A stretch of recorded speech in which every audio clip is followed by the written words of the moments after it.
I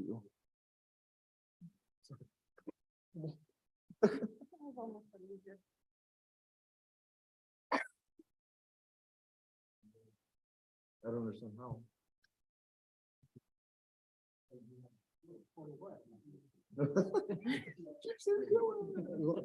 No. That reminds me, actually.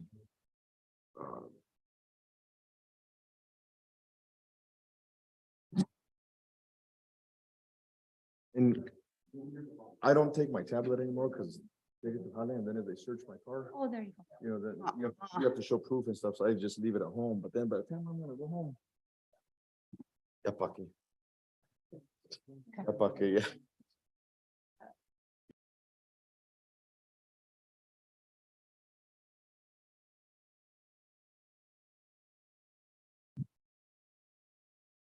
You know, Jeff, the only one that wasn't here last time was, Bryce, I think.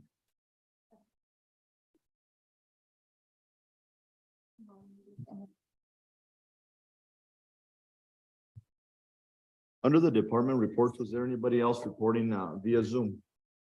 What's that? Anybody on the department reports? Was there anybody reporting via Zoom? Okay, so let's see who's, He said Jeff was out today. Okay. I don't, Jordan said he wouldn't be in. He usually comes in Zoom, but he's not on yet.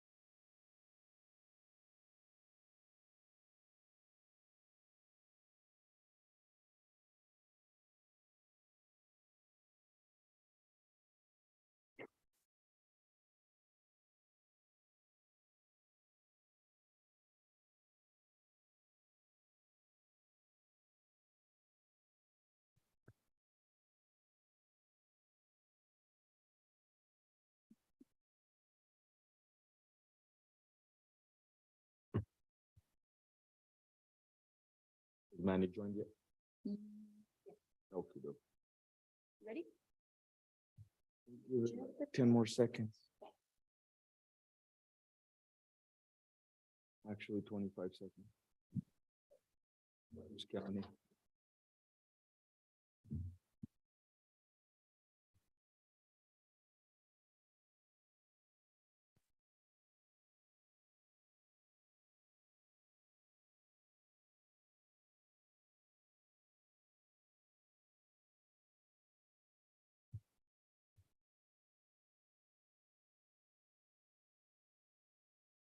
Good evening, everybody. It is now 6 o'clock today, the 6th day of December of 2022. I hereby call this meeting to order. If we can take roll call, please, and determine if we've got ourselves a quorum. Chairman, Counselor Justin Salazar Torres, Present. Counselor Peggy Sue Martinez, Honored to be with you all. Counselor Manuel Martinez, Present. Counselor Aaron Salazar. Present. All righty, looks like we've got ourselves a quorum. Counselors, before you, we have the agenda. The only thing that I foresee to remove, but we'll leave it on there just in case these individuals show up via Zoom, would be just the GSD department and city manager's report there on under Public Works Department. But if it's okay with you, we'll leave them just in case they show up via Zoom. But other than that, Move to approve. may I get a All righty, we've got a motion from Mayor Pro Tem Peggy Sue Martinez and a second from Councilor Manny Martinez. All those in favor, well, we got to take a roll call vote, so we can take a roll call vote, please.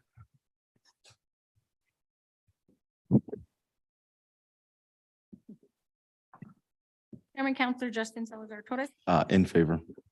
Counselor Peggy Sue Martinez, In favor. Counselor Manuel Martinez, In favor? Aaron Salazar. In favor.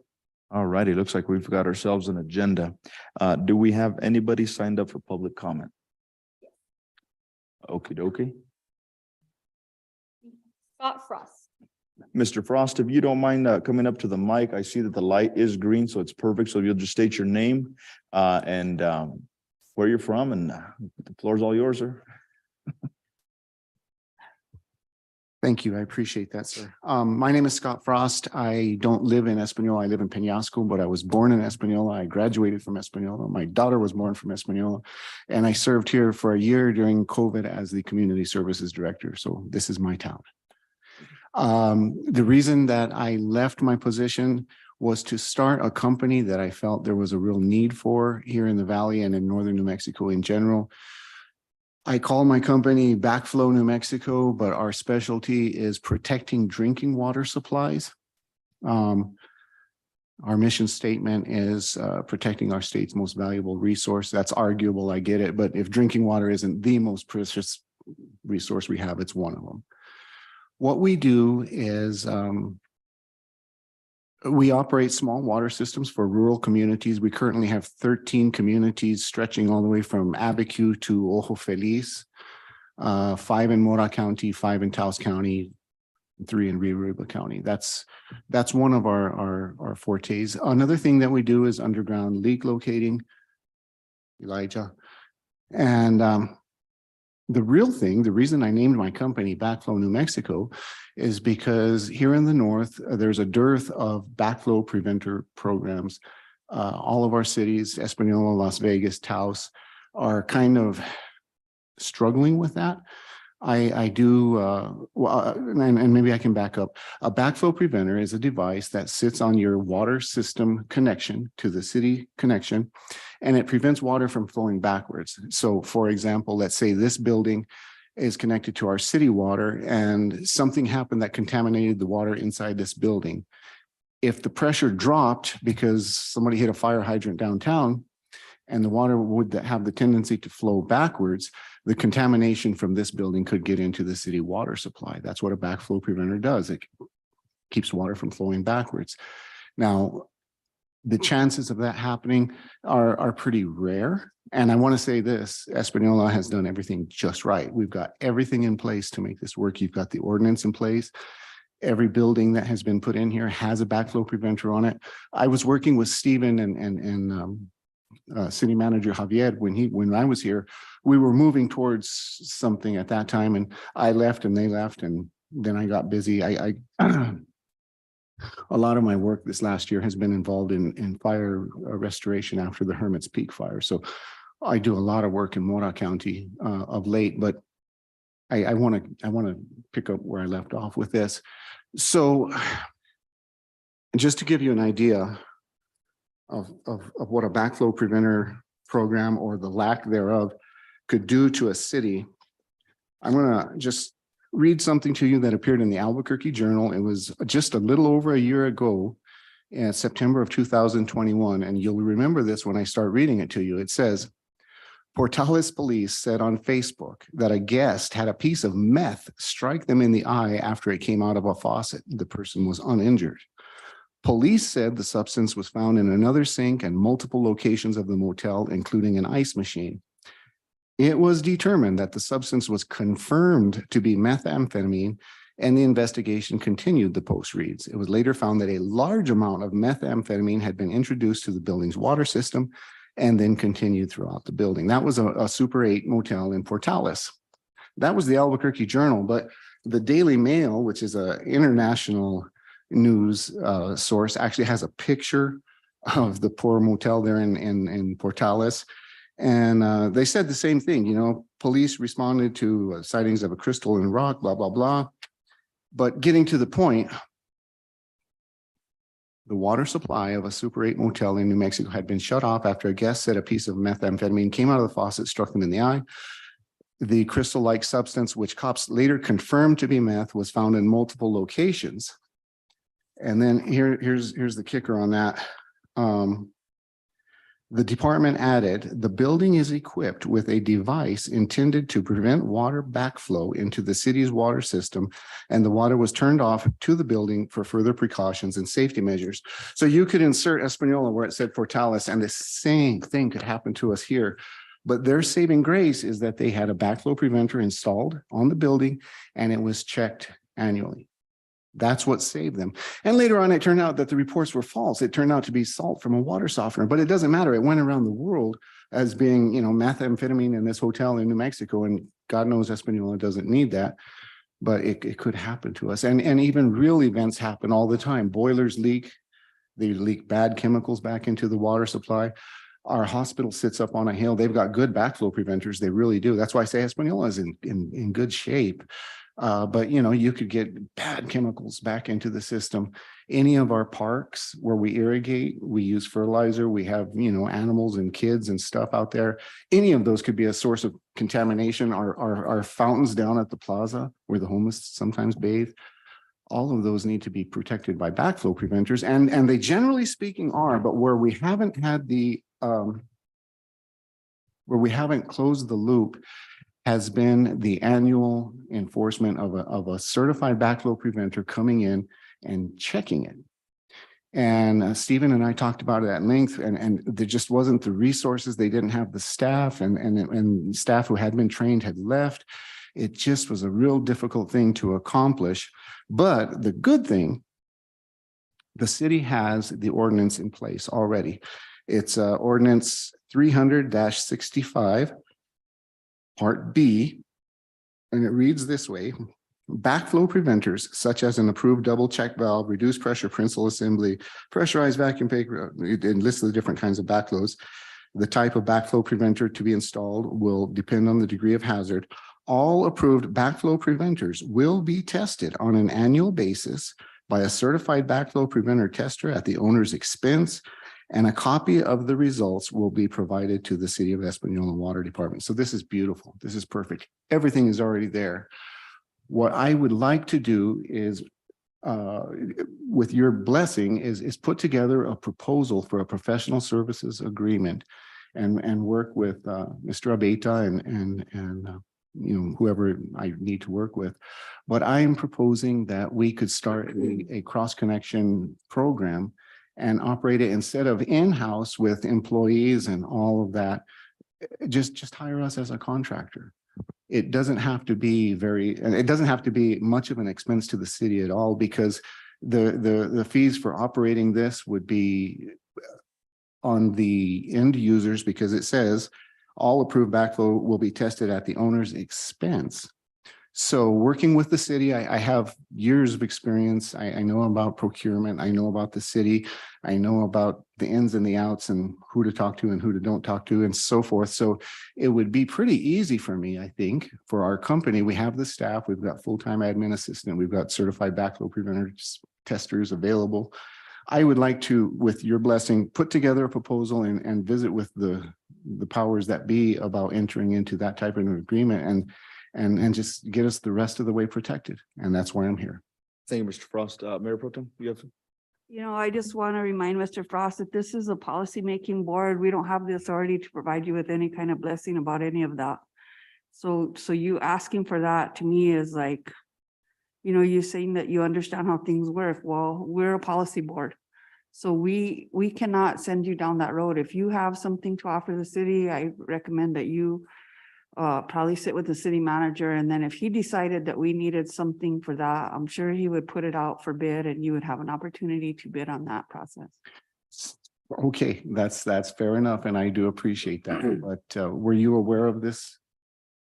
Yes, I was aware of all of this. I'm aware of the ordinance. I'm aware that it says that we should be doing annual checks, which I'm not sure we do, and I'm not sure we don't. But like I said, you asking for the blessing of this committee to forward your your business. Strike that. I use that term loosely. I just wanted to let you know what was going on and why, and introduce myself to you. Sure, no problem. And as guided, just go and speak with city manager and he'll guide you from there. Okay. All right. Thank you, Mr. Frost. All right. Thank you.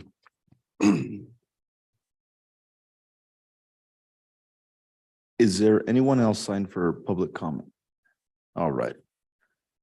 We will move on to committee member comments. And as always, ladies first, Mayor Pro Tem. Thank you, Chairman. I just want to thank the staff from all the departments. We look around the city and we see a lot of different things going on for sure. We see the decorations that have happened throughout city properties.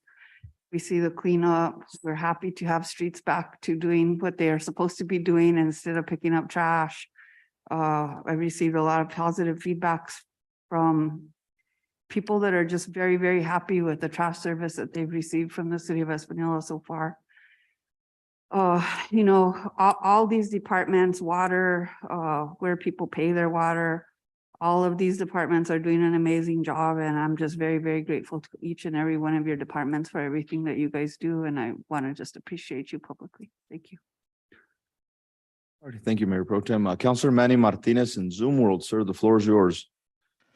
Thank you, sir. I really don't have too many comments. I just want to thank again the different departments for all the work that they're doing. Everything they did throughout this issue that we had with North Central and stepping it up, and I'm now going back, of course, to the regular duties. I want to thank them all for that hard work that they did. And again, like Councilor Martinez said, I mean, myself, I'm hearing a lot of positive feedback when it comes to the trash pickup that's going on, and it's good to see that. Also, I just want to commend on all the staff that's been doing the decorating in town. They look great. Those lights coming in, season greetings really look very nice. So I just want to thank you guys for all the hard work you're doing. Thank you. All righty, thank you, Counselor Manny Martinez. Counselor Aaron Salazar, floor is yours, sir. Just repeat again, you know, thank you. I've heard a lot of comments from a lot of people, you know, that come up to me, thanking for the trash pickup, that they're really pleased. Yeah, some complain because we're not picking up the loose, but keep on reminding them, stick it in, put them in the bag and we'll pick it up. And also to the water, the sewer, you know, the cleanups after their work and stuff, and really appreciate everything I've gone out there, seen after the job, and it's, you know, pretty clean, pretty good. Thank you guys, really appreciate it. The decorating committee as well, you know, they're doing a good job, all the lights and stuff and decorations. Thank you. All righty, thank you. Counselors, any other comments, Mayor Pro Tem, anything else? Oh, sir. All righty. Matters from the chair. Just kind of want to go over, I know there was a couple folks that weren't here for the last Public Works Committee meeting, and the way I'd like to run meetings is under department reports. This committee has had a chance to review the stats, et cetera, that you guys have presented to us. So with that said, we won't go line item by line item within your reports.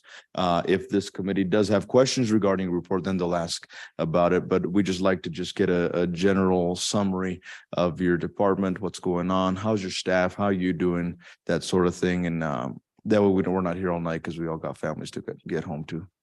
All righty. Other than that, matters from the chair as well. There's a leak again, and I'm not sure, Ms. Bustos, if you know about it, but that same leak on Chacoma Vista, it's there again. So that two-story, not sure if they brought it to y'all's attention, et cetera, but that water is there. So if we can follow up with that tomorrow, that'd be great. And then I had asked for this, and this has been quite a while, and we've had a turnover on staff, but a road study, because I understand that construction is going to start here on Paseo de Oñate. But in the sense of, when was this project planned, I guess was my question. And other roads within the city, how do we get these roads on a higher priority list with DOT, et cetera, is my question. Mr. Chair, that project there, I was given a slight bit of alert that we're going to be doing something like last Thursday, I think is when I kind of got a thing. And then Friday about 5:20, 5:25, I received an email stating that they were going to be shutting it down and they were starting that project. That project is only going to come up to the intersection up here of New Mexico 30 and 84-285. It's going to end there. It's also slated to get done from Lower San Pedro all the way to New Mexico 30, that entire section there, but that's not going to be done till the springtime due to weather. So they were able to knock this one out. I don't know if it was a funding thing or what they had going, but it was kind of brought to a quick attention there. It wasn't really given much of a heads up. this is not a schedule of events that I knew. Like some of the bigger projects, like the realignment project they're talking about. South McCurdy was one of them. I'm not sure how that's going right now.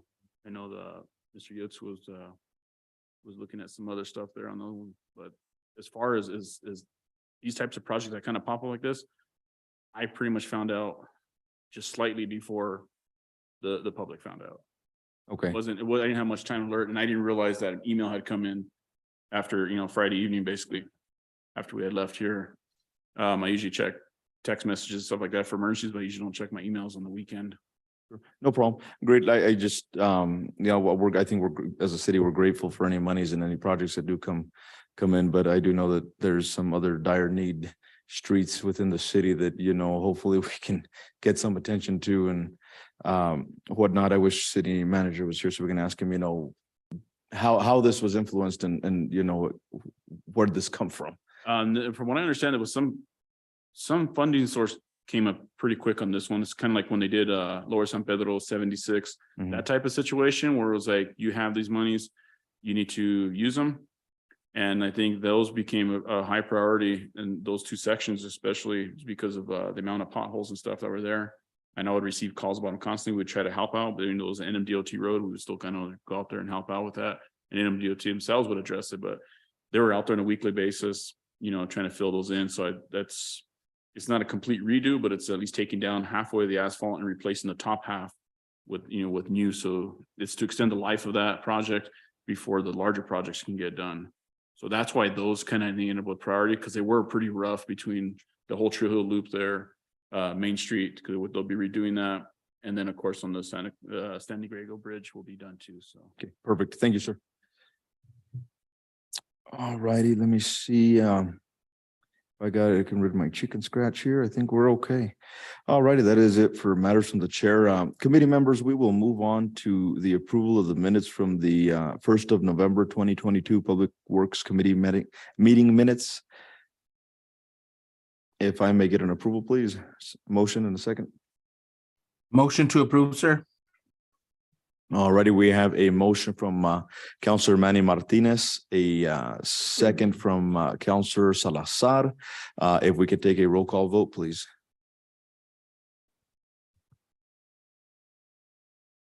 Chairman, Councilor Justin Salazar Torres, In favor. Councilor Peggy Sue Martinez, In favor? Councilor Manuel Martinez, In favor? Councilor Aaron Salazar. In favor. All righty, looks like we got ourselves some minutes. Next up is a discussion recommendation items to full council. We have a review current AMI system solution presented by Larry Jones Performance Services. Are they on Zoom? Are they coming in? Zoom. They're on Zoom. All Yes, sir. righty. Whom are we speaking to? This is Larry Jones. From All righty, Performance. Mr. Jones, the How's floor everybody is doing? yours. Thank you. I do have, I don't know if y'all can see it, I do have a short PowerPoint if y'all want me to put that up, or I can go off of this cheat sheet. We can go off the cheat sheet. That'd be Okay, great. okay, great. Well, my name is Larry Jones, and I have on the phone with me Kyle and George. Kyle heads up the engineering, and George heads up the operations for Performance. And we got a call a couple of months ago from Jordan. I've known Jordan since 2018.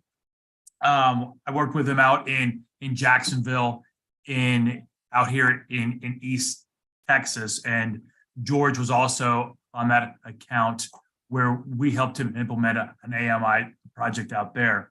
So anyway, long story short, George called us a couple of months ago, told us that you guys were having some issues with the AMI system that you had recently installed with a couple different vendors. And so we sent out Kyle, and we did some preliminary investigation. We did some staff interviews, and then we also talked to a couple of our contacts that had worked on the job inside the project. And basically, you got about two things going on out here. Is it appears to us is that for some reason that the initial job did not include all of the meters. So you changed out a lot of the residential meters, but nothing over 3 inches was in that project. And we understand that that it kind of looks like it was almost one of those low bid situations. That's the way the vendor priced it up, that they didn't want to put in the more expensive meters. So none of the 3-inch and above meters had been changed out. The challenge there is, that's where a lot of the water comes out is through those 3 inches. So they do have probably the best payout. So not all the meters got originally changed out. And then the communications system that was installed is not working. So you have the system is not reporting. So you have about 1,200 meters that have to still be manually read, and it's just the system is having failures in 3 or 4 key places. Now, we came out, did a preliminary look. We're not sure why.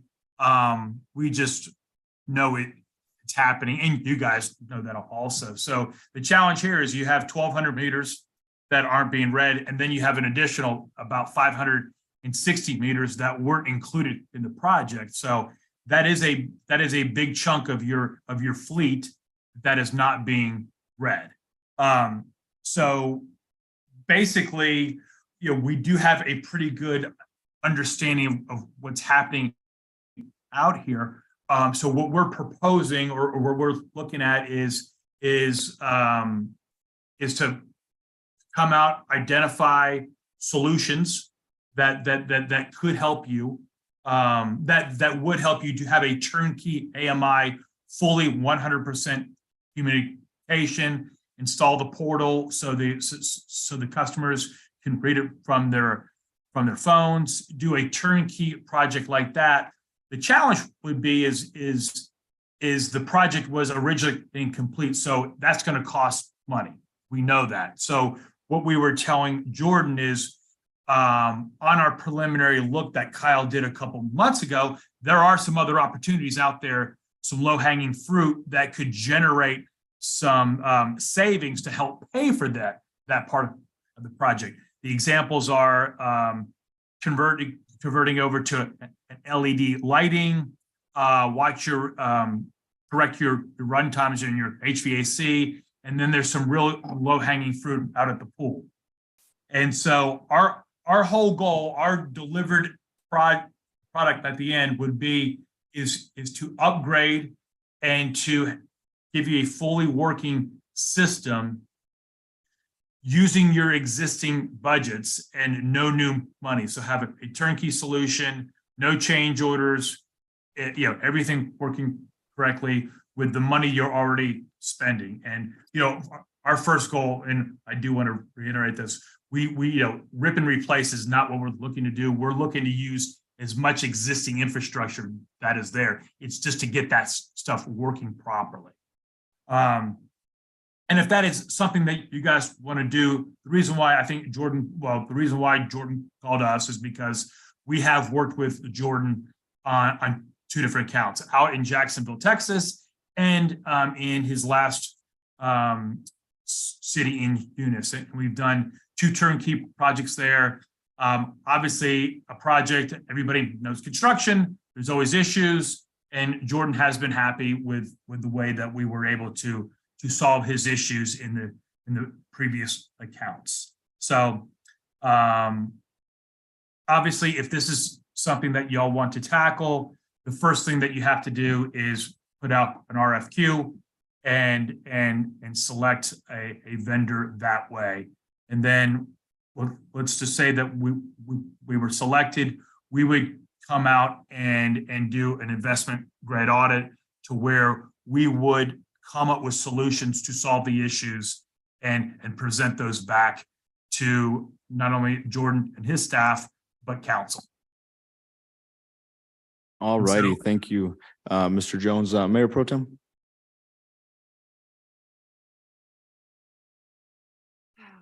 Yeah, I'm hearing some information that's not making me too happy, if I'm gonna be honest. And I'm curious why I'm hearing it from somebody that doesn't work for the city right now. 1,200 meters that are manually read, is that the truth? Why? Because your endpoints, your responders. your I'm collective referring, work- I'm asking the staff. Oh, I'm member, sorry. sir. I thought you were asking me. Sorry.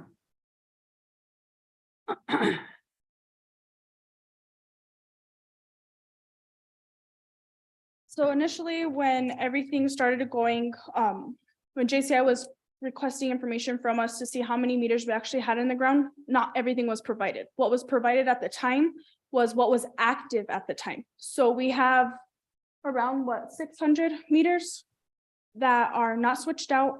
And majority of those meters too, that were part of the scope of work for the upgrade, were not switched out because they were too deep. And how deep were they?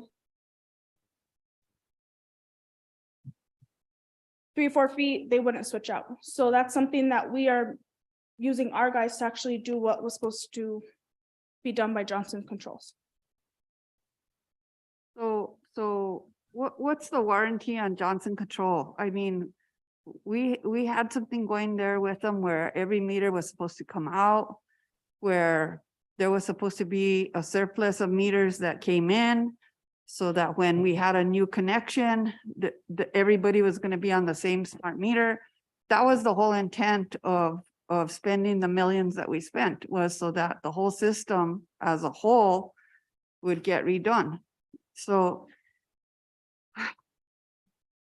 A lot of the things too, with why we don't have all of them under Camstrip meters, they told us that we could do retrofits, which is all our 2-inch, 1-inch meters that are at the businesses are the old meters still. The only thing is that changed was the radio that helps us read, that connects it to the system.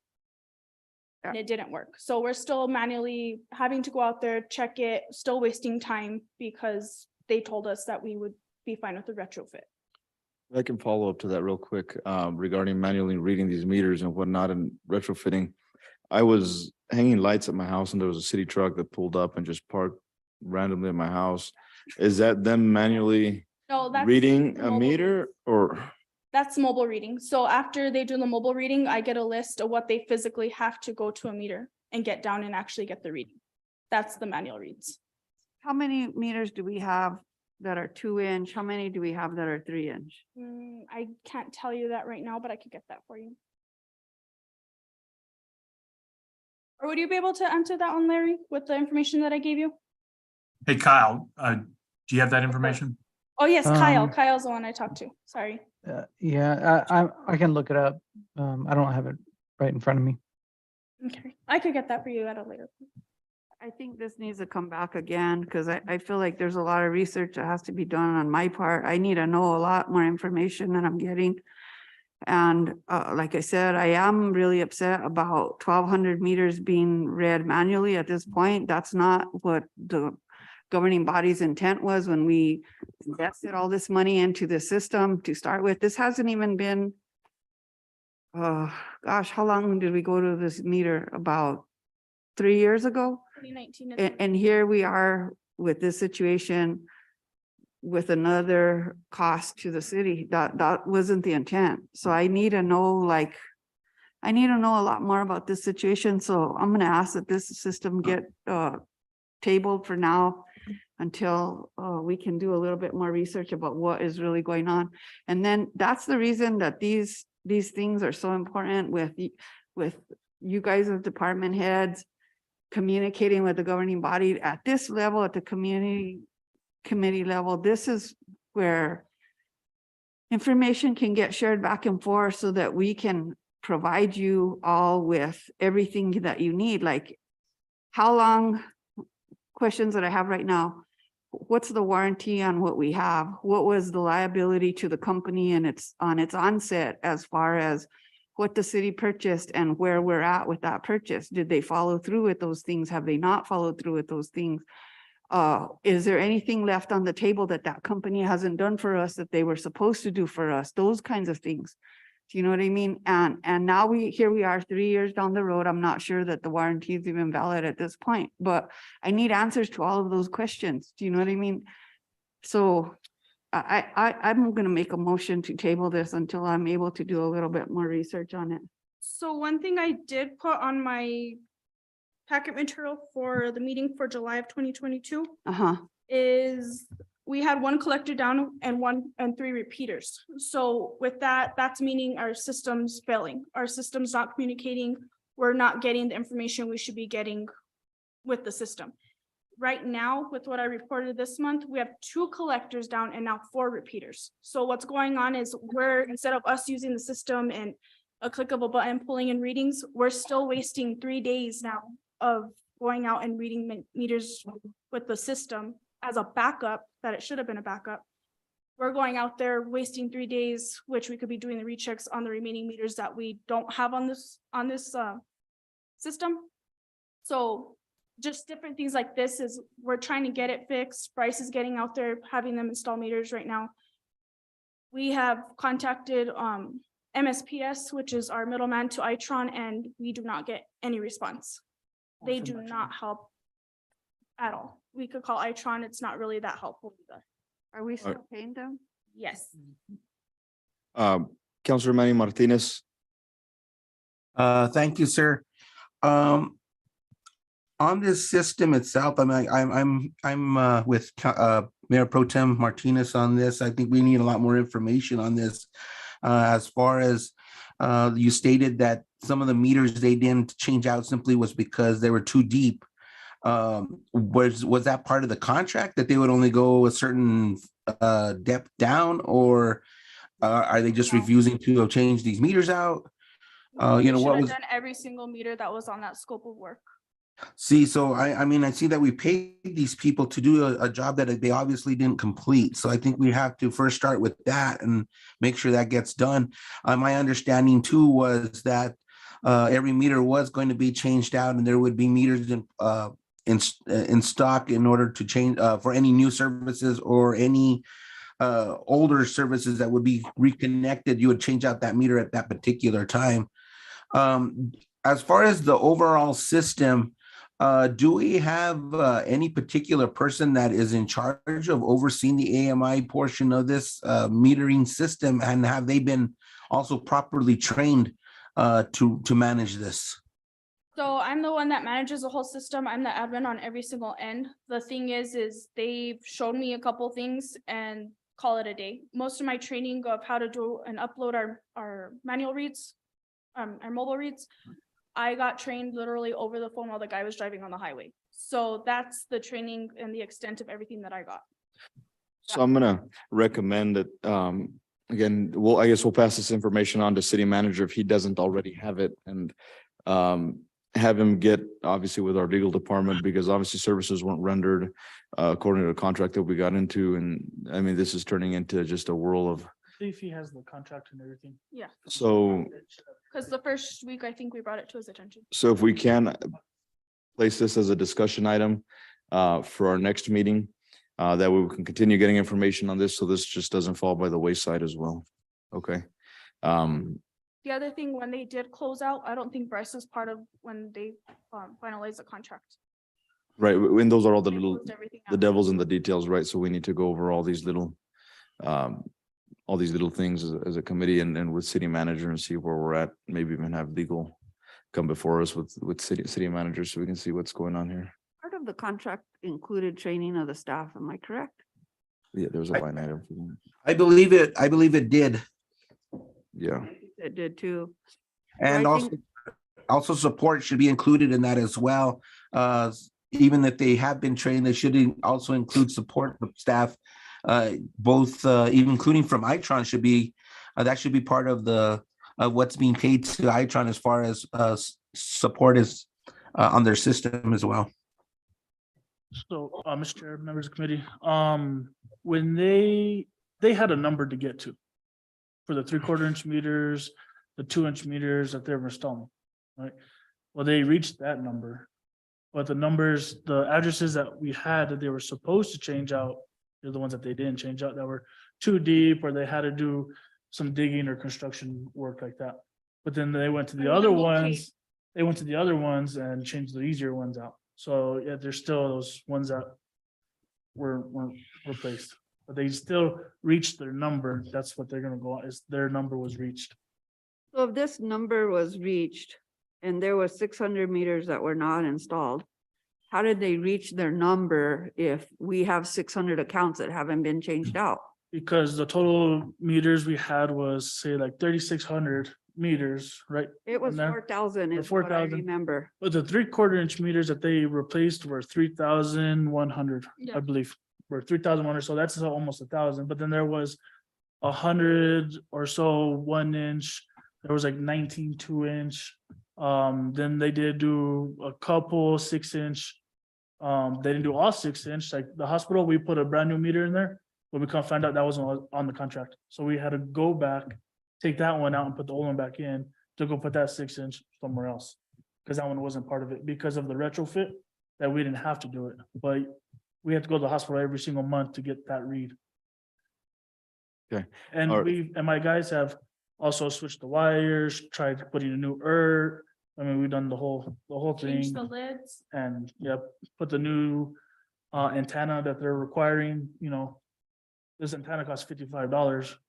So 55 times 600 also is. Right. That's how much we pay, for just the antenna, and that's not the or the meter. Sure. Or anything either. Thank you for bringing this to our attention and like I said, we'll keep this as a line item, but hopefully come tomorrow, we hit the ground running with city manager and see what the heck's going on with this problem. Thank you. Appreciate it.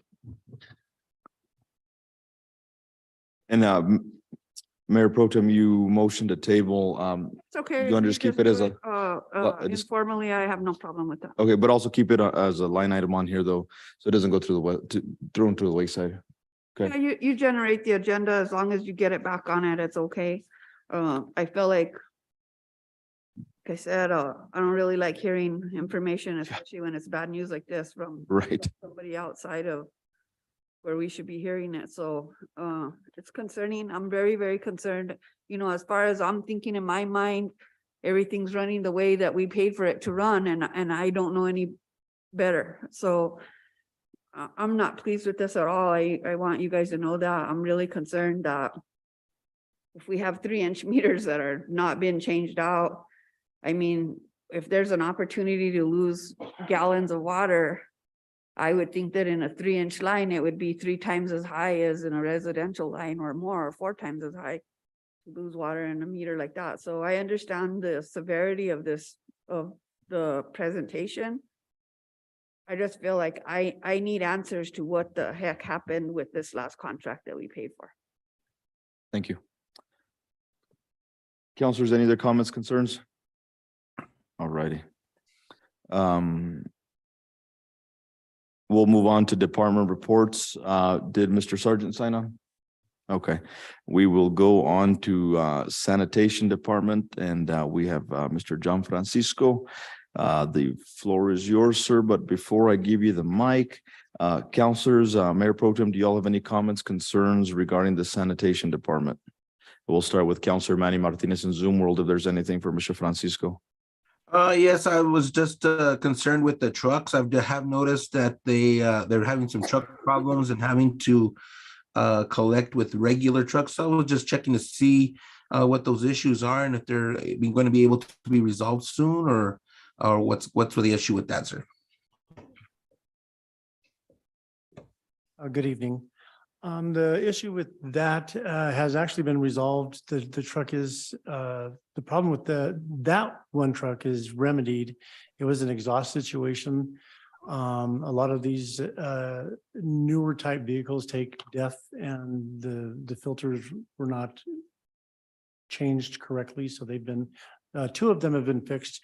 One of them has not yet been done. And it will be fixed here soon, but they're all currently running. We are still running smaller vehicles because of some of the road situations that we have. So some of the roads are very narrow and are not upkept as they are private drives. Anything else, Counselor Manny Martinez? No, sir. I just want to thank them for the great work that they're doing. Again, I've heard nothing but but good words from the people in the city of how the trash is being run right now. So kudos to you, sir, and thank you for your hard work and your crew. Thank you. Already, Mayor Pro Tem? Thank you, Chairman. I too just want to thank you, Mr. Francisco, for the work that you and the new established department are doing. I do want to mention that it's important that everybody understand the need to bag their trash. It's so critical, especially now before the city gets their bins. It's very, very critical that everybody understand that if trash is not bagged, it's not going to get picked up. So we need for every single person to be bagging their trash in this community. That's very important. And then just letting you know that, like I said, I've received a lot of positive feedback, and I had an opportunity to chat with the guys that picked up my trash this week, and they just all have such a great attitude about their work and how much pride they take in what they're doing. And I think that deals with leadership. I don't think that happens on its own. Like if you have a happy staff, it's because they feel valued. And I really appreciate that type of leadership that you bring to those employees, because they're some of the most essential to our community at this point. And being without the service as we were for a couple of weeks or 10 days or however long it took for some people to get their trash thrown, really put things in perspective as to how important trash is. So I just, like I said, want to thank you and your staff for everything that they're doing, and the attitude that they have when they're doing it is just amazing. So thank you. Thank you, Mayor Pro Tem. Counselor Salazar. Sorry about that, senor. Thank you, John, for everything. I also want to just mention also that we could you just communicate with everyone, because I have family members, friends, they all bring up, they didn't pick up all the trash, I'm just spreading the word, make sure bag your trash and that it'll get picked up. Just bag it. I also had a question. I think it was one of our trucks. Was it parked on Fairview Lane by the Fairview Bridge overnight? Was it, or was that was not ours? That was not ours. Okay. It was in North Central. Oh, it's passing by. Good. Okay, thank you. I mean, I didn't mean good in a bad way, just good. And just as a comment to the bag trash, the staff is so much happier now because this message is going out to the citizens, and they are on board with bagging their trash. And it's a noticeable thing, both on our routes that I'm evaluating daily. Things are happening a lot cleaner, things are happening a lot faster. So the message is getting through, and it's coming around. Absolutely, sir. how are we working with the busted dumpsters, the roll bins? Are we how do they get replaced? Because there was a couple that was asked.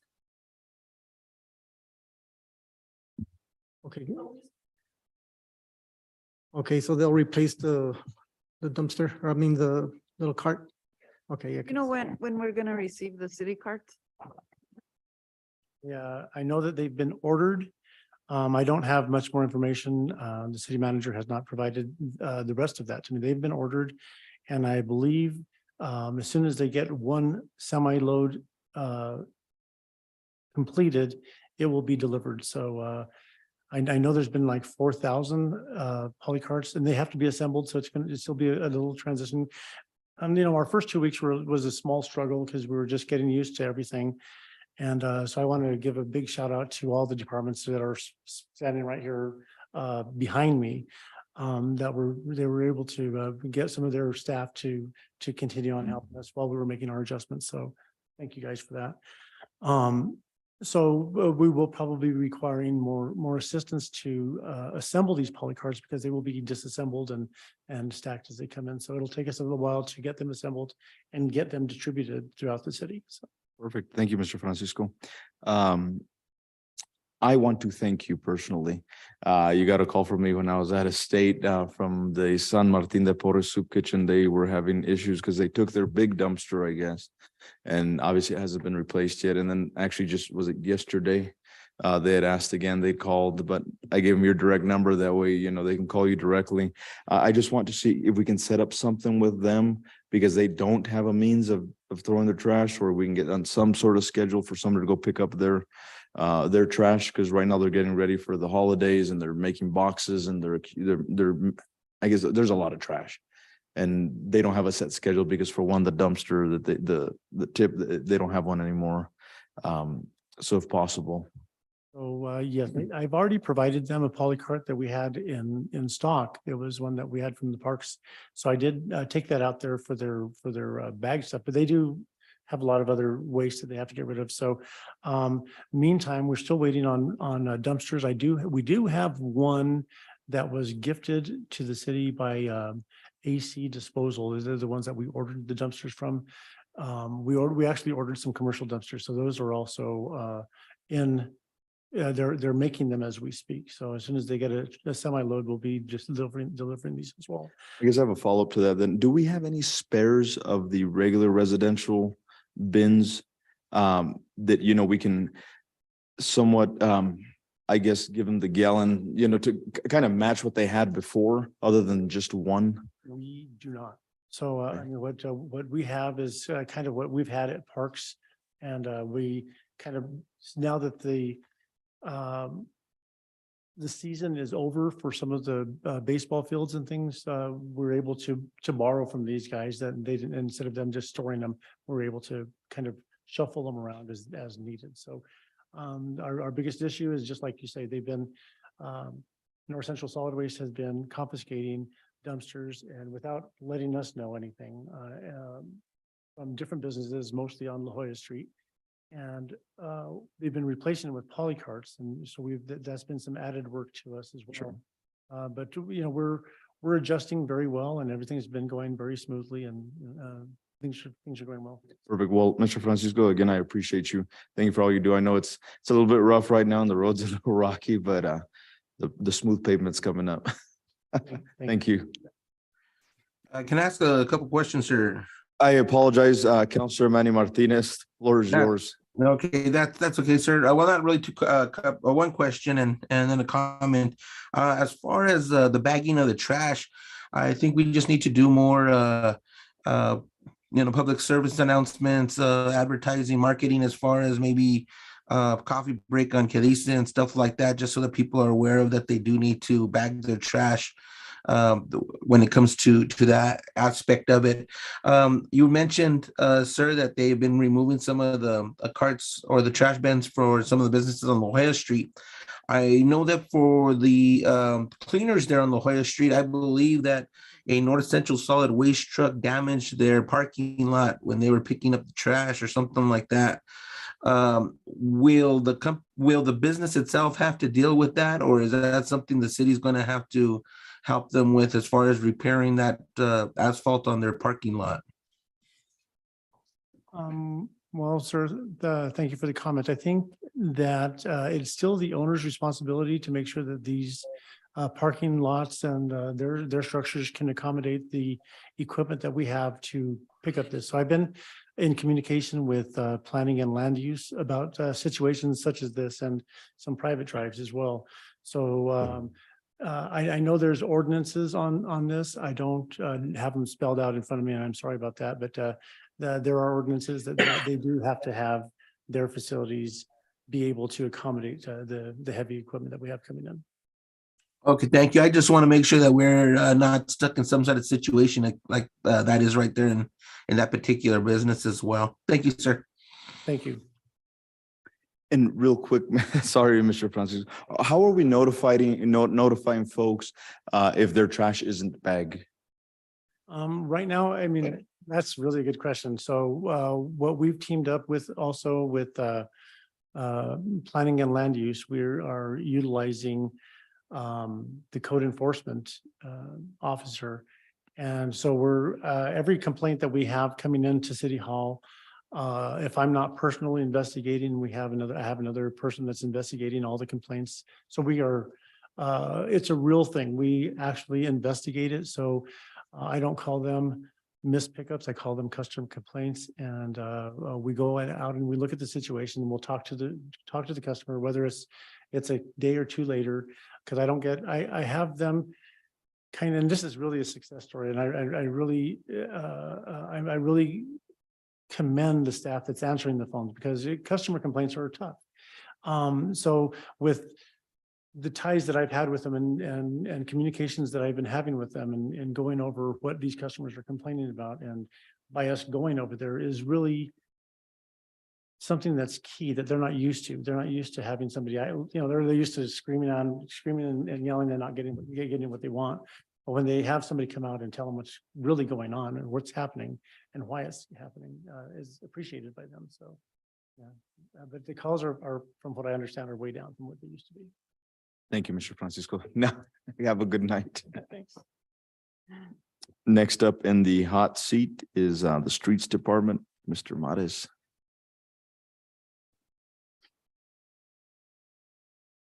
Good evening, Mr. Chair, members of the committee. Good evening. Counselors, any questions, comments, or concerns regarding the Streets Department and the stats that they've provided? Mayor Pro Tem? I just have a comment. There's a street sign off of North Coronado, Don Eduardo, that's been tipped over. Somebody straightened it out a while back, but it's missing a bolt, so it didn't stay up. It's still back down again.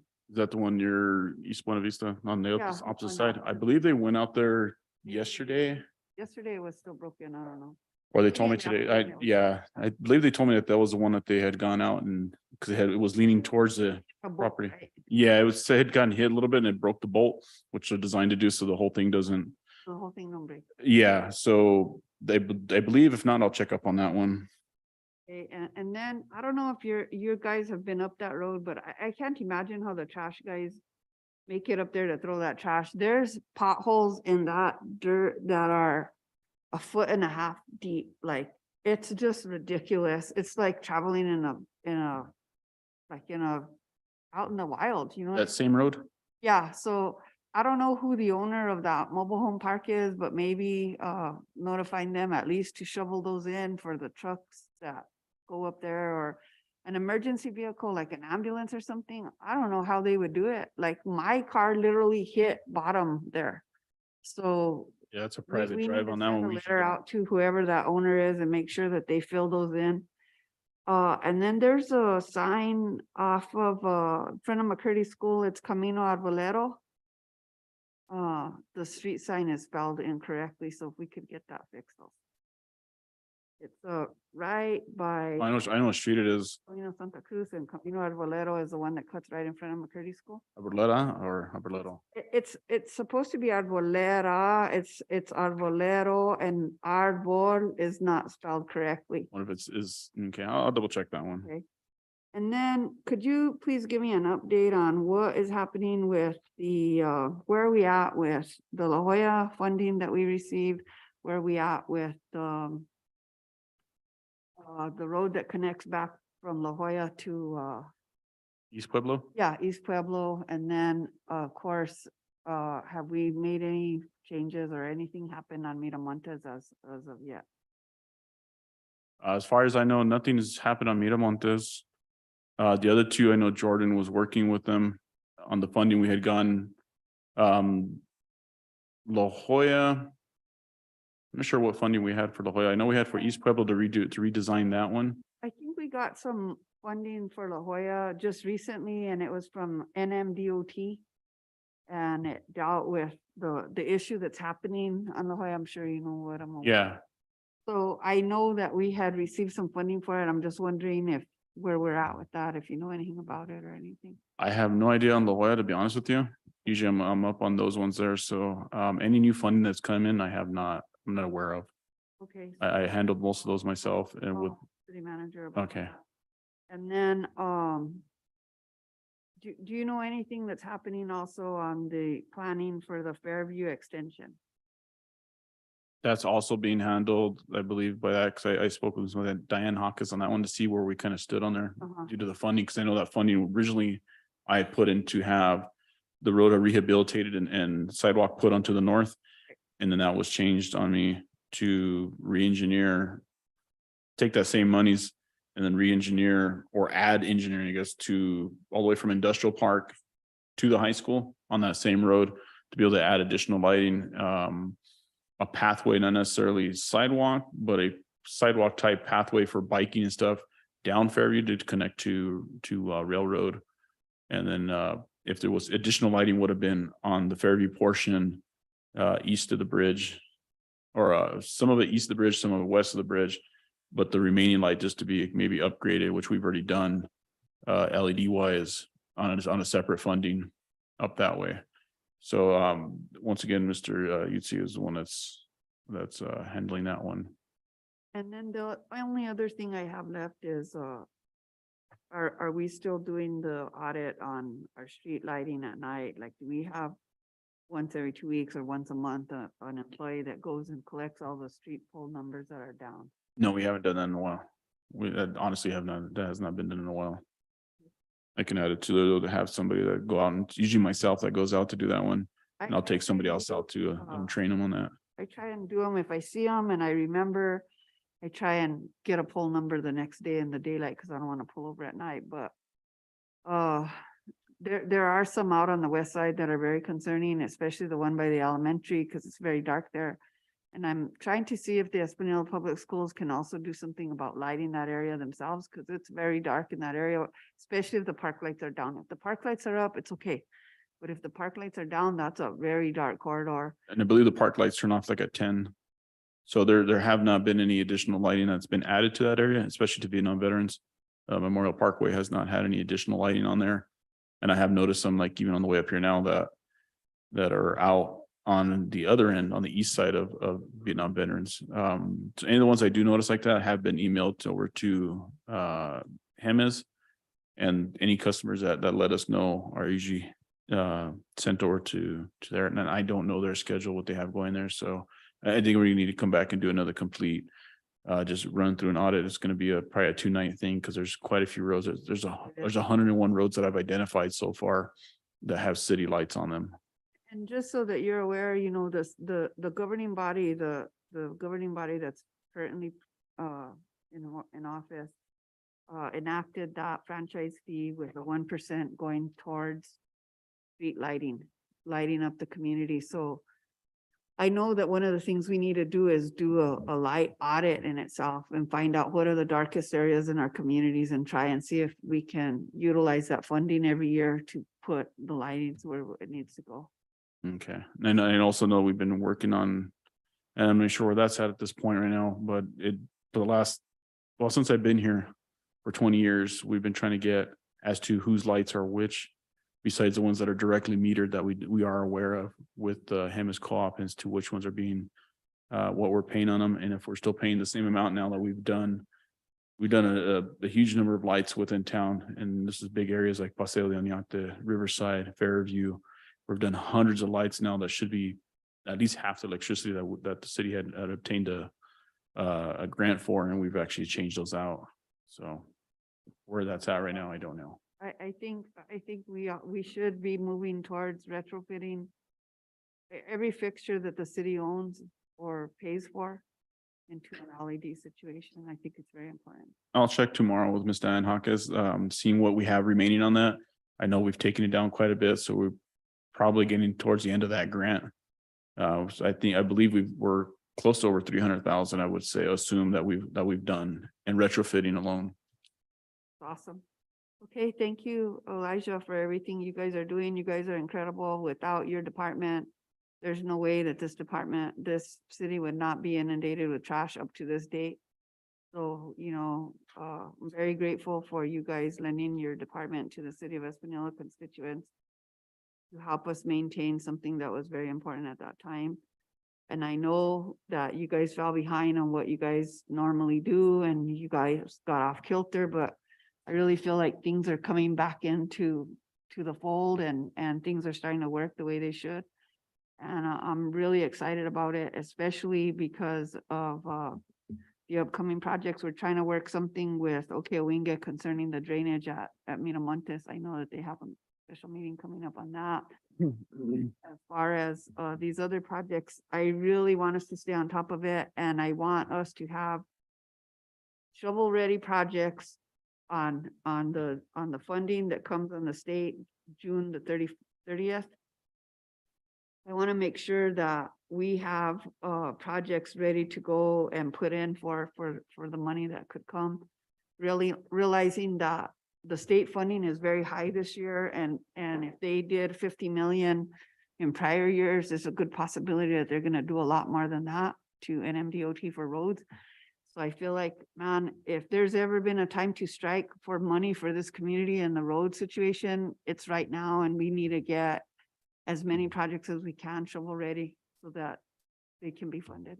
Yeah, the difficult part right now that's coming to a lot of the engineering is the drainage issue is the big one. And then also making sure that infrastructure is addressed in a lot of these. I know we've had a lot of roads and we hate to see, I know North McCurdy is a thing. I have it slated actually for this week that we're trying to get asphalt. They may be running. I'm not going to hold my breath real hard, but I have a backup contingency plan to at least have a temporary thing put in there. So that will be addressed this week, one way or another on that road. And then Upper San Pedro was another one that, because it's a state road, they were asking about that. So we are trying to pick up on those that have been, that were not necessarily neglected, but happened during that time when we were assisting in that. So we are trying to address some of the major roads there that we've done, but just making sure that we have infrastructure addressed too is a big issue. There's no point in spending $1 million on a road if we're going to be tearing it up with water leaks, sewer things, or communications or future projects that are coming in that are going to need new gas hookups and everything else. I mean, it's just kind of going backwards. And I would love to be able to say, we know it, let's throw them out some of these roads, but I want to make sure the infrastructure is another thing that has not been addressed. And that goes backwards too, considering that North Coronado has already been taking care of, the water lines are new, the drain lines are new, and it's been piecemealed back together. So I feel like, okay, now is a good time to look at trying to fund paving that in its total now that everything has been redone. That would be a good project to be able to do it because you wouldn't have to re-engineer anything at that point. We could get a company to come in, retake it back down to their, go back 6 inches of fresh new base course, mill everything out, get rid of it. Start with fresh material in there. Now that all the, I'm not sure how far along they are, but I know a lot of the water projects are close to being done on there. I think phase 3 was the final deal. And I know on the major part of that, but I want to make sure that side roads are tied in though. Like Coyote Audio, I know was a question on that. So we were trying to get something like that done. So this way, just make sure that everything that is tied in, that's supposed to be tied in, is 100% tight. That way we don't have to go back and I just hate tearing up roads again after we do them. Counselor Salazar. Yeah, just a quick question. Thank you, sir. Los Alamos Highway, the Huachapanga Road, right where you turn off the old Union Hall, is that city? It's a county road, but the way it seems to fall, I'm not sure what ordinance this is. I'm not sure what law this is. I'm not sure what rule this is, or this is something that's always been done. It seems like any type of county road within the city limits has fallen upon the city. I'm not sure if it's an automatic default or what's going on there, but I can't get a straight answer on that. Nobody knows. This is something that's been done for a long time. That is ours. In a sense that we've been taking care of that. That's another one that was supposed to be addressed during that time though, like during that little over 2 months that we were handling trash, those are ones that we were already ready to do. And then this happened.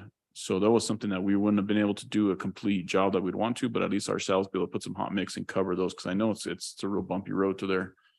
But that is something we could get one of these other companies maybe to come in, grind it out. Cause I don't have the ability to grind it. And that would be the best thing to at least that probably about 100 feet of road right there. That would at least eliminate a big shaking of your vehicle. I know that, right? Yeah, it's because it's falling apart. It's just chunky. Yeah, well, I know we've been trying to repair it as much as we can right there, but that was something that we wanted to go back with ourselves and do a repair on, but that took during that time, it just was one of those things that just was not able to get done.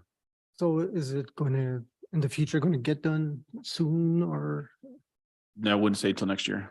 Okay. I mean, we're looking, I know this project's getting done right here, but they're getting asphalt out of Santa Fe. Yeah. I know. And they're going to stop at this project right here for that reason, because of the temperatures and everything. They just happen to luck out that it's t-shirt weather right now, which it shouldn't be, but it is.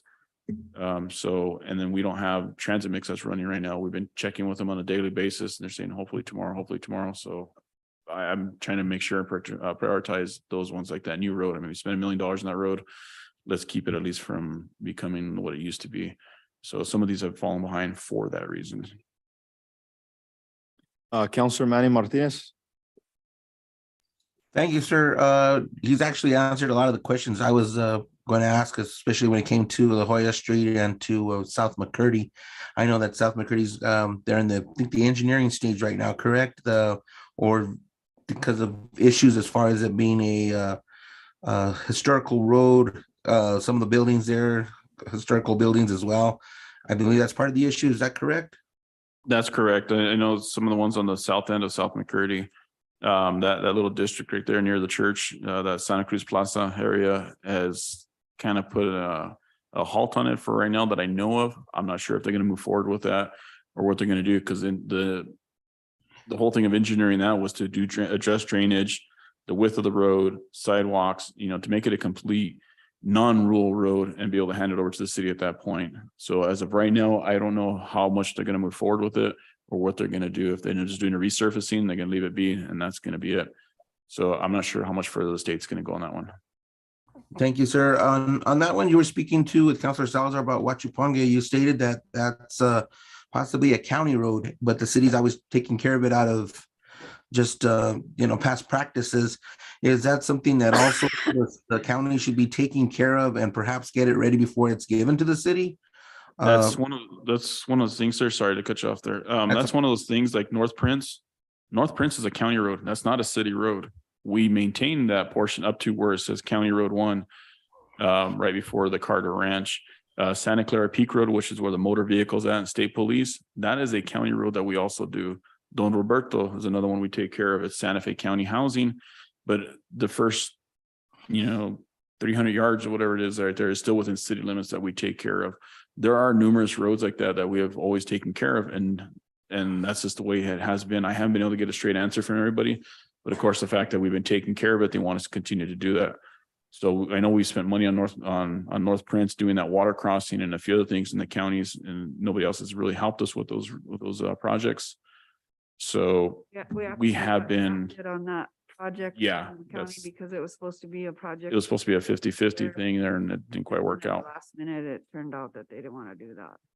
So there have been roads there. I haven't been able to find the rules, but for some reason, they've always been that, even on the mappings that they provided me from planning and zoning, have always shown those in a green, which was stated as a county, but city maintains them for some reason in there. I haven't figured that out. It's need to understand is that the city is within your county.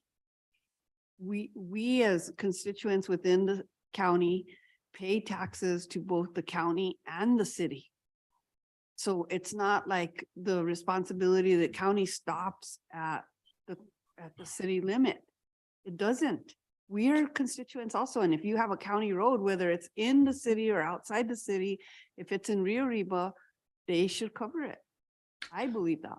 I agree, because if we're holding the state accountable for their state roads such as South McCurdy or Riverside Drive, I think the county should at least be responsible for their roads as well.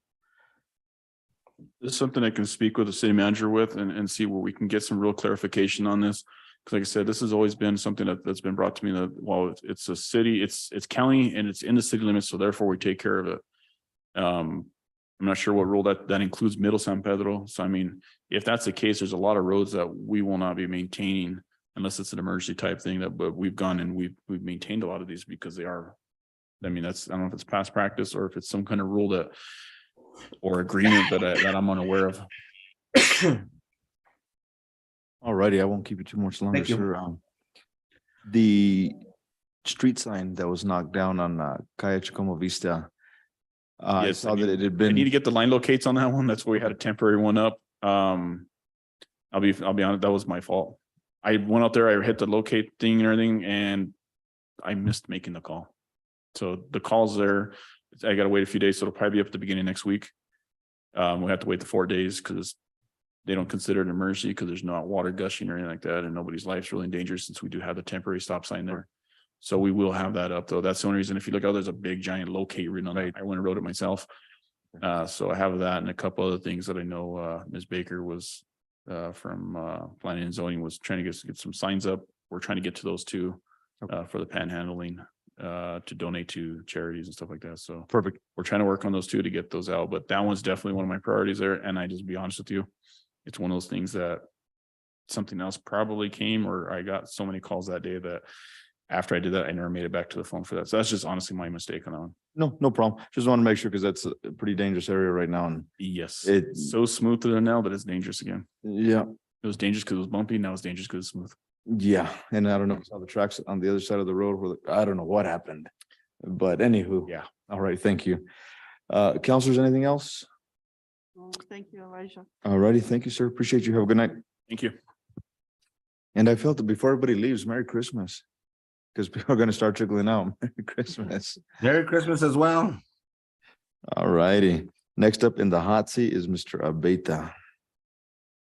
No, I'm sorry. Wastewater. I scratched off way too soon. Sorry about that. Wastewater Department, Mr. Talcuts. See like this, huh? Sorry about that. Alrighty, counselors, you've had a chance to see the report from wastewater. Are there any questions, concerns, or comments that you'd like to address to Mr. Talcott? We'll start with Counselor Manny Martinez. Anything? No, sir, no questions at this time. Alrighty, Counselor Salazar. Alrighty, Mayor Pro Tem. I don't have anything, just curious about how things are running and how things are going for you personally over there in that department. May I remind the committee that I'm very hard at hearing and I just didn't hear a word she said. I just said, I'm just curious how things are running and if there's anything that this committee should know about as far as what's going on over there. Okay, there are a few items that I would like to address. Okay. As of our last meeting, you asked me the question of my major concerns. And my worst fear has come into happening is the centrifuges. I now have 2 centrifuges down. And we pushed through an emergency PO at the cost of $45,000, which entailed 3 mechanics to come and perform a major service on this machine. While pulling this machine apart, That's the machine that moves the, I'm sorry, that's the machine that moves the sludge. yes, this we use it for thickening and dewatering. Right. Okay. And these are critical to the system because we must be able to waste from the aeration basins and clarifiers. And then from the digester, we must take the solids out and dry them out. And that way we can dispose of them properly. And these machines are crucial to that process. Okay. These are 3 identical machines, centrifuges, built by Westphalia, parent company GEA out of Germany. Back to the one that failed us just recently, the 3 servicemen came out and they gave us a report that the parts provided for the emergency service was not enough to repair the machine. After further investigation, approximate repair cost would be close to $100,000 extra for this machine. So I had a second machine which was down and we were presuming that it was electrical problems and potentially maybe bearing replacement. So with the parts that we had already purchased, the plan was to have them come out again and then tear this other machine apart, investigate it, and put the parts that potentially would fix this machine would repair it. Well, this was done today. And their initial response was, it looks good until they got the scroll apart. And it looks like to actually reservice this machine is going to cost $200,000 more. So at this point, I talked to the service people, can we put what we have out of the 2 machines and make it work? And they were hesitant to give me a response, but with an additional cost of just $13,000 and not the $100,000 or the $200,000, we can make possibly one of these 2 machines work. Okay. There is the slight chance that once we do this, we basically Frankenstein these machines together and it may not work. Okay. Which leads me to The investigation I did on total service for the last 14 years, from actual construction to implementation of these machines to current date, we have spent approximately $136,000 in service repair over the last 14 years. According to their servicing manuals, the two majors and a minor should be done every other year, and then two minors and a major should be done. That is approximately $120,000 a year for the two majors and one minor, and then about $70,000 to $80,000 a year for one major and two minors. These have not been done in 14 years. So approximately what we should have spent in servicing would have been actually $1.5 million in service and repairs over the last 14 years, where in actuality, we've only spent $136,000. These are probably the best machines ever built in the world for this, but they are like Rolls-Royce. If you got a Rolls-Royce, you must take care of your Rolls-Royce. We have not. Okay.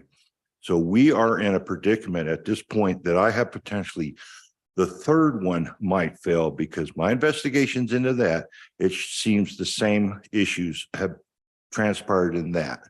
Okay. And that's put in a simple summary. It's more detailed than that. I do have reports prepared, and I have more evidence as such if you need it. But this is a very critical situation for the wastewater plant.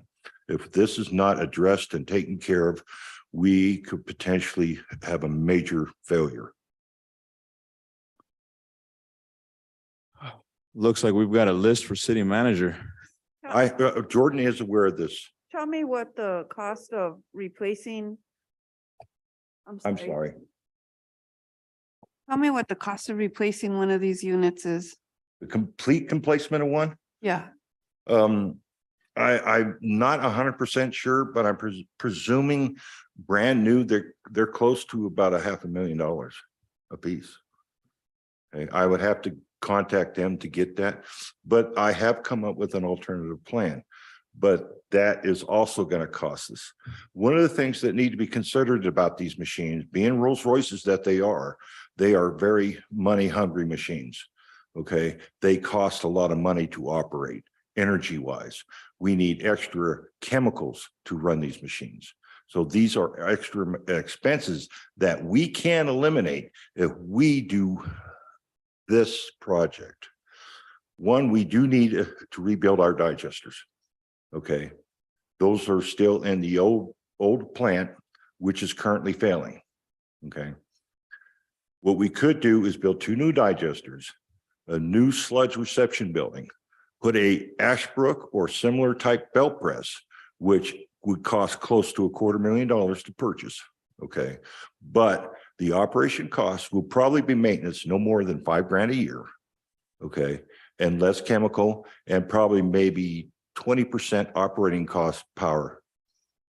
So energy will be saved, cost chemical will be saved, and it would eliminate the three money hungry centrifuges we have.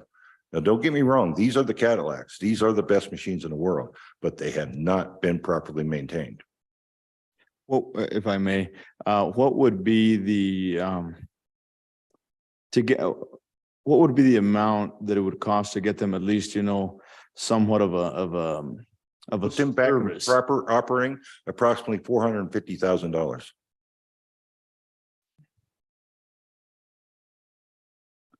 And this is all three of them at once. What's that? This is servicing all three of them. Rebuilding and completely rebuilding all three is about almost $500,000. Because these, like I said, are the Cadillacs. Right. Okay. Counselors, any comments, concerns regarding this? Counselor Manny Martinez? I'm still trying to soak this all in, sir. So I'll pass right now, sir. I was gonna say, I'm trying to digest this, but that, would be a joke. So I have concerns about this. If that third centrifuge goes out, that's a big problem for this community. Yes, Right. I've been And, trying to figure out contingency plans That's And- what my next question was gonna be. I need to know what the contingency plan is for where we're at today and where we'll be if things go south. Well, I'm gonna be totally frank and honest with my opinions here. I've been here for 2 years. And I have stuck my nose in every piece of machinery and operations of wastewater and collections. And what I have seen is I have found appalling. Because I've seen neglect and mismanagement over the last 14 years. And I can give you a list. If you want me to go further, I can stop now, but I would like to express myself on this. Okay. A good example is I have 5 years of sludge backed up because it has not been properly disposed of. And it was, I had to rewrite a DMP, disposal management plan to go forth with this, which I'm still waiting for the state to approve. So in a sense, we are in violation of our permit because we have stored 5 years of sludge and we're not supposed to. Okay. My grit system has been down for approximately 5 years as well. Okay, which is causing internal problems with the aeration basins. Okay, that is estimated to cost approximately $350,000 to repair. Okay. On the aeration basins, it's supposed to have 4 mixers in it. Those were cannibalized and thrown to the side. Those are crucial for proper mixing in the anoxic zone, which we do not have.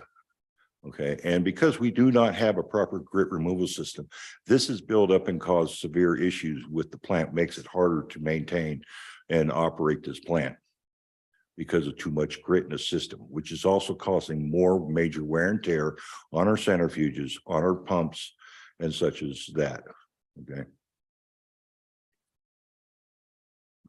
The dissolved oxygen probes were removed because they got tired of maintenance of them. These are crucial to maintaining proper dissolved oxygen into the aeration basins to make sure that we also make our permits. Okay.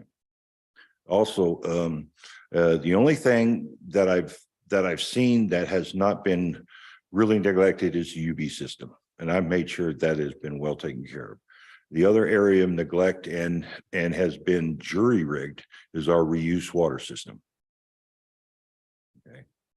And that is operating on the skim of our teeth because we have to clean out the pit and make sure that the reuse water system is working so we can also maintain proper claration, cleaning, and centrifuge operations because it's crucial for that. Mr. Talcott, I got a question. In your experience and your expertise, would it be wise to service, I know we got 3 units, but service 1 unit at a time fiscally, and how would that help us, or would it not help us at all? I only caught part of that, sir. So I know that we have 3 units that obviously need servicing. It's going to be about $500,000 to rebuild, et cetera. But fiscally, is it wise to start at least rebuilding one at a time, or does that not help us? Does that not buy us anything? Well, the situation at this point is we're trying to get the one done. So I can thicken. Okay. We do have the possibility of bypassing the thickener system, but that also leads to operation problems because, and it will also mean more wear and tear on the one remaining centrifuge because I have to dewater as much as I waste, if you understand the wastewater acronyms. If I put 30,000 gallons into the digester, I must take 30,000 gallons out. If we properly thicken it, only 15,000 goes in of that 30,000. And therefore I do not have to run that dewater as much because it actually puts more solids and less water. Okay, that is detrimental to the digester. Okay, but it can be done. So the idea is to get this one machine working. In worst case scenario, we can't, and I can bypass, but it's only a temporary solution. Right. I just hate to crack jokes too, but I just don't want us to be up Craps Creek, you know. We really need to figure this out. All righty. Counselors, any other questions, comments, or concerns from Mr. Talcott? No, sir. Alrighty. Thank you. Thank you, Mr. Talcott. We appreciate you, and your concerns don't fall on deaf ears, sir. I know they don't. We'll get on this. I just, because of this situation this last week, some of my worst fears are coming true. And we can potentially lead into a major disaster there. Right. Thank you. And tonight's a rough meeting. They're laying it out thick. All righty. Mr. Abeyta, the floor is yours, sir. But before counselors, again, you've had the chance to review the stats and reports. Any questions, comments, or concerns for Mr. Abeyta? And we will start with Mayor Pro Tem. Thank you, Mr. Abeyta, and thank your staff for everything you guys are doing.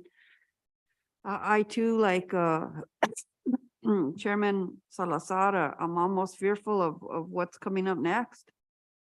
This meeting has been a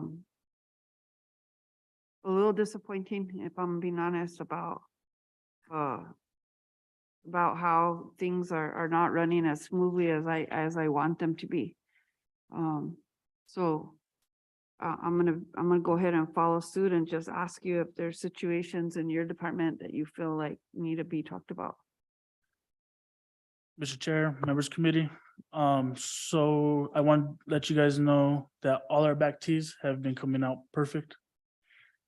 Okay, we've learned so much that we've got it down to the T. I know when I run this well, how much it's gonna come out. I know when I run this well, this is how much is gonna come out, because I have to You blend have it them. down to a science. I got it down. Yes. We are good so far, okay? I mean, knock on wood, we still gotta monitor stuff like that. That ain't real wood. Knock on this one. But also, our booster pump station for our fire pump that provides fire pressure to like the school and stuff. There's a booster station that's been it's outdated. Okay, so that's outdated. No one can fix this thing. So if it goes down, it goes down. So I already had someone come in. I had a contractor come in. We already have it ordered. It's being made currently as we speak, and it should be here within the next, I'm gonna say, hopefully the next month. It should be here because how much cost? The cost for the system itself was 60,000. And the install. Install, I'm still waiting. The contractor that I'm talking to has to talk to another contractor to come in. That's the cost that I already have it budgeted. I've already been preparing for this because we're losing one of our booster pumps. Probably hasn't worked in years. We tried to troubleshoot it without electrical. I've had play valves, the little PRVs on there replaced to see if that's what it is. But the thing that's hurting us is the actual the monitor itself. That if that thing goes down, there's no way of fixing it and making it run. So this new booster pack comes with the three booster pumps and a brand new VFD to run every single one. It's the whole change out for itself so far, but that right there is already gonna get taken care of because that thing is pretty vital to us for that booster station. Mayor Pro Tem, anything else? I want to find out down the road how many exact meters we have that we haven't changed out. 600 was the number that was thrown out, but I need more I need solid information. I need to know how many are manual read. Of course, I'll get that from Danielle. And I need to know how many businesses have been changed out and how many businesses have not been changed out and what the size of those lines are and the major lines. And then again, just thanking you, Bryce, for the job that your guys are doing. I want to make sure that we're providing you and your staff with every opportunity to grow as far as training yourself. If there's anything available please take the class, please challenge yourself, continue to grow, because we need that. Do you know what I mean? And I need that not only from you, but I need that from like your whole department. I want everybody in your department to be as certified as they can possibly be. And other than that, just thank you so much for the work that you guys are doing for us and continue to do a good job, okay? Counselor Manny Martinez. Thank you, sir. I just have a question. I know, based on the fact that we do have, an excellent number of meters that are having to be read manually, are we having issues as far as having to estimate any of those, water meters as of yet, or, what's the situation on that? No, everything's it's been going good for now. Okay, so we don't have any estimates as far as, on billing and of, the water situation. No. Danielle shaking her head, Counselor Martinez, just so you know. Okay, thank you. Counselor Salazar, you okay? All righty. What, did I have anything for you, Mr. Bryce? No, I think we're good. I think we are good. I think, and the concern was we just want to make sure that we're not under billing or over billing folks if the meters aren't being read properly or, whatever the situation, if they're not giving us proper information. I think those are the concerns, but. And Mr. Chair, members of the committee, just for some information, the meter will never over register. Okay. It's either going to be exact or it's going to be under register. Okay. At all times, just so you guys know So I want to make sure we're not getting shortchanged then. Yeah. For lack of better terms. There you go. I'm on one tonight. All righty. Thank you, Bryce. We appreciate you. Have a good evening and Merry Christmas, sir. Merry Christmas. I don't know if I told you, Mr. Talcott, Merry Christmas, sir. Sorry about that. Already next up in the hot seat is Mrs. Bustos.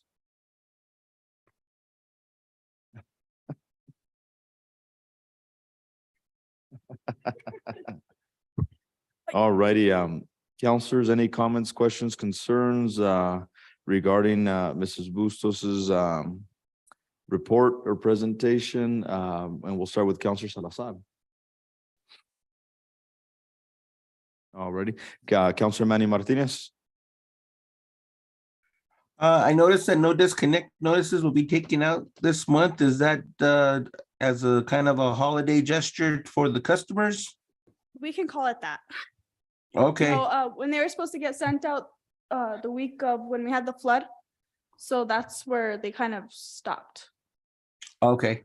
Yeah. Well, let's call it a holiday. Special. Yeah. Mayor Pro Tem. I touched base a little with Danielle today about my concerns. One of them deals with whether or not the city of Espanola is gonna do billing internally and when possibly that could happen. So you might want to fill in everybody else on that situation. We currently, IT, Ismael Gomez, he went ahead and he reached out to NeoTouch or Quadient, whatever one you want to call it. It's either or. He did reach out to them. The guy was out. He had COVID. He went and he responded to him again, voiced the concerns, voiced my concerns that I have brought to his attention several times, and he never got anything back from that email. So he's actually going to reach out to him again and see where we're at on getting a mill machine back in utilities.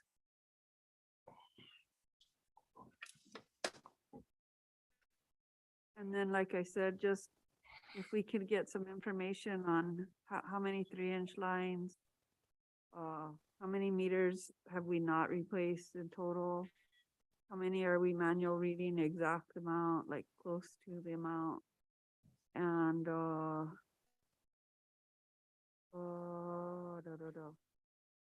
one question I did have that I haven't asked also deals with how trash and you guys have meshed together. How's that working out for billing and stuff? Can you talk about that? Residential wise, it hasn't really changed. No, it's still the same billing, same process, just we handle the calls now and deal with John directly. One thing that we are working on is getting this commercial accounts, being that North Central is swapping out the poly carts or swapping out the trash bins with poly carts, so we are working that out. Right now, we don't have a rate for the commercial accounts, so that's one thing that we are trying to iron out right now. But we're not picking up any commercial accounts as of yet. Yeah, we are. We are picking up commercial accounts. Which ones are we picking up?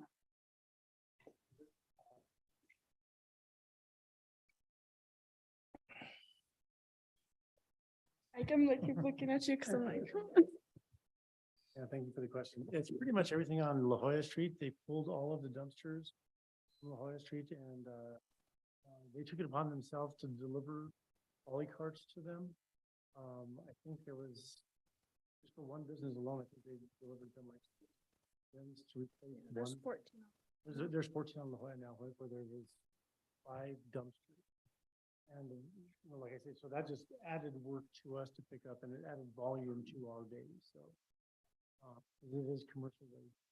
And how are you handling that billing? So you bill that when underwater, just like a residential account, but you're billing a commercial account? Yeah, but the thing is, they're just dropping them off, so I'm having to look at the map or try to figure out if we actually have accounts for this.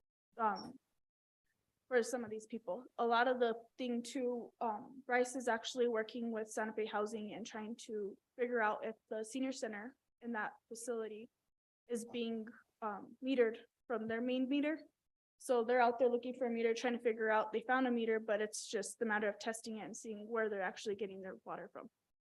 In order for me to see if I have to bill them with housing or if I have to bill them separately, because right now I do not have a separate bill for them. Wait, come again with that, the beginning part? So so the housing division, they're off of McCurdy. They have the Boys and Girls Club and they have the senior center. Yeah. They have 2 buildings that belong to Santa Fe County, correct? Yeah, so they don't want to be paying for their garbage, but we need to figure out if they ever had an account with us and how they're getting their water right now. Yes, We've never had a water account to Santa Fe County there? just to the housing authority. So the Boys and Girls Club and the senior center is what's up in question right now. They're trying to locate both of those. They did find one and they're gonna test it and see if that's. See the reason that I've always said that we need a water audit. We need Well, I think, somebody to go house to house. What is your water source? Where is your sewer line? Where is your meter? We have to do this. It's so critical. discovered when North Central stopped servicing one of their ducts. So they reached out to me to the department, it is a true senior. Doesn't belong to that's outside. But since we were already servicing housing, we decided to go ahead and service them because it still is. So we pick up trash in that housing, the low income subdivision? Yes. Why if it's not city limits? Because they are still getting their trash billed. Because we provide water service according, so the directive I got from Mr. Yutzi, he told me Have a water account? if they have a water account, we service them. So I have a question, because to obviously mitigate stuff this in the future, whenever we get a new water connection, et cetera, are we utilizing the new meter system, Yes. automatically implementing that, or, okay? Okay, Also. it's a revolving door. But, Musical chairs. I mean, 3 chairs up here. There's And only gonna be anytime- one in 15 minutes though.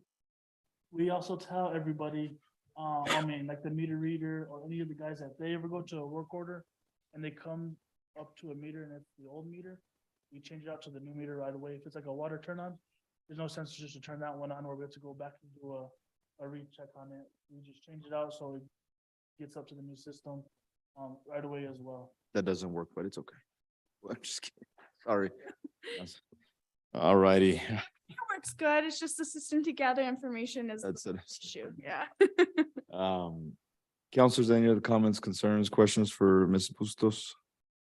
Yes, on moving forward on collections, on when it comes to bad debt, are we gonna implement any type of collection agency or are we gonna just keep it all in-house? That's something that I was talking to our prior finance director. I don't know.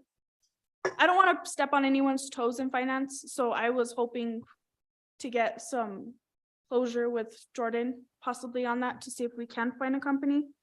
Right now, I am working on that bad debt still. I still haven't gotten my resolution, so I just need to follow up on that. It did get approved and passed at the last council meeting, so I'm just kind of up in the air right now. I'm Okay. sure Jordan will address that, but I think it's very important. Bad debt is something that affects every constituent, and especially it's unfair to those that are paying their bills on. Right. Looks like we've got nothing else, Ms. Bustos. Thank you. Thank you. Have a Merry Christmas. All righty, committee members, under our next meeting, it says tentatively scheduled for January 3rd. However, that is the day our staff gets back from their Christmas break, et cetera. So with your permission, we just schedule for February. Fine. You guys okay with that? That would be the 1st of February of 2023. I'm sorry? I think that would, I'm sorry, February 7th of 2023.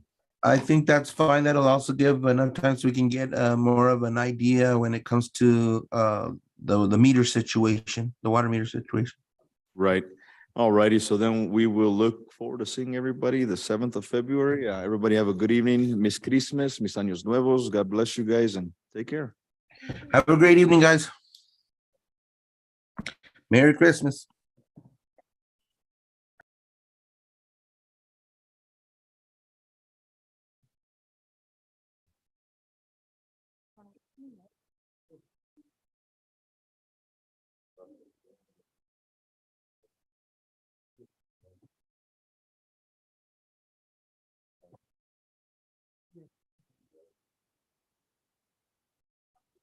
Thank you.